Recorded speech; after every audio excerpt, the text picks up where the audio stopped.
We're talking with Chris Farrell of Judicial Watch, and we're talking about the presidency and what may turn out to be an absolutely historic inflection point in the country's history. Chris, your judgments right now about the options available to the president, to the leadership of the House and the Senate, who permitted this egregiously horrible decision to permit a special counsel.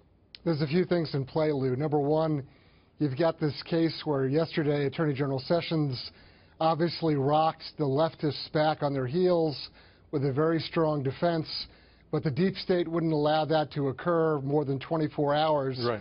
And so now you have a leak coming out of the special counsel's office or the FBI agents working for him.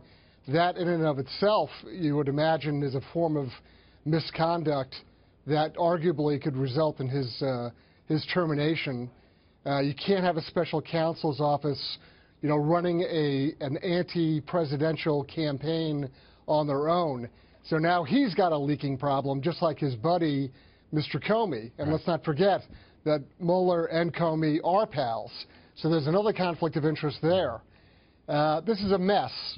It's a mess, but it is also clearly an attempt to subvert the government of the United States, as well as the administration of Donald J. Trump, President of the United States. Yeah, what are his options? How should he deal with this? Because this has reached crisis proportions without a doubt. I've said to my colleagues that, this is a rough assessment. It's not nice to say, but frankly, the left wants the president impeached, and if they could jail members of his family, they'd go for that too. It's just that vicious. It's just that dirty. And here the president's faced with either a new attorney general to eliminate the conflict of interest with respect to Attorney General Sessions, or he exercises his authority and says, look, you're already leaking what could be false and misleading statements with anonymous sources with the Post. That's a form of misconduct that he can relieve him or fire him for. Fire him being Robert Mueller. Correct. Or he could say, look, let's just let this thing play out. We will have the Justice Department, through Mr. Rosenstein, constrain or limit his mission statement. Right now, he can just kind of run wild. What they could say to him is, look, you will only look at criminal matters, not counterintelligence reviews, criminal. And is there a good choice available to the president, Chris? Of course there is. I mean, he has... What is it?